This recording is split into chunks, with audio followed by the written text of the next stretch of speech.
सद्यो मुक्ति क्रम मुक्ति के अंतर्गत चतुश्लोकी भागवत का दिव्य उपदेश दिया भगवान श्रीमन नारायण ने ब्रह्मा जी को। आगे परीक्षित जी ने प्रश्न किया है किस कारण से महामंत्री विदुर जी कौरवों के पक्ष को छोड़ करके और वनवासी हो गए, इसका कारण क्या है। परीक्षित जी के प्रश्न को सुन करके सुखदेव जी परम आह्लाद को प्राप्त होते हैं और कहते परीक्षित पहले तो ये हम जाने कि भगवान कैसे प्रसन्न होते हैं, भगवान कैसे रिझते हैं। क्या जो अत्यंत धनवान है, विद्वान है, बुद्धिमान है, रूपवान है, अवस्था में बहुत वृद्ध है, क्या इस किसी पर भगवान की कृपा जल्दी होती है क्या। कहा नहीं, ये बातें तो नहीं घटती हैं।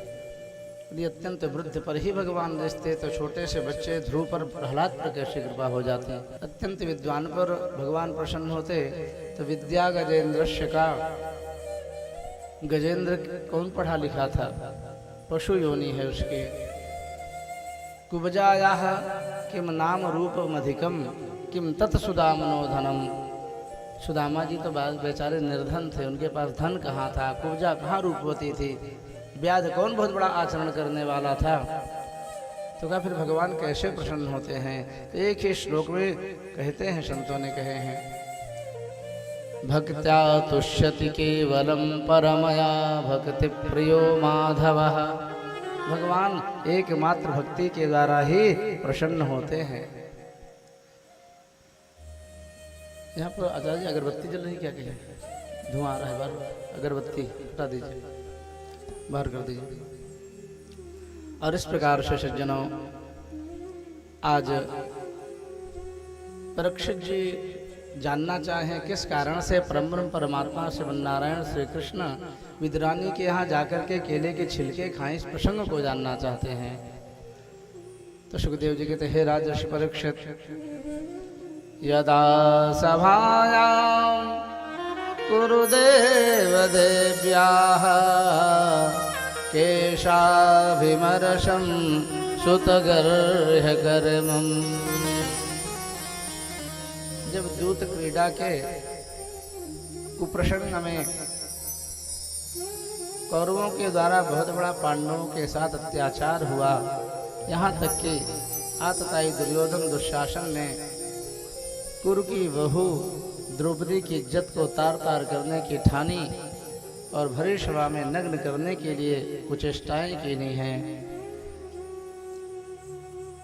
पतियों के शरण में गई, लेकिन काहू ने रक्षा नाय की थी। जैसे तैसे उसने अपना बल लगाना चाहा, लेकिन कहाँ तो हजारों हाथियों का बल वाला दुशासन और कहाँ एक अबला नारी का बल।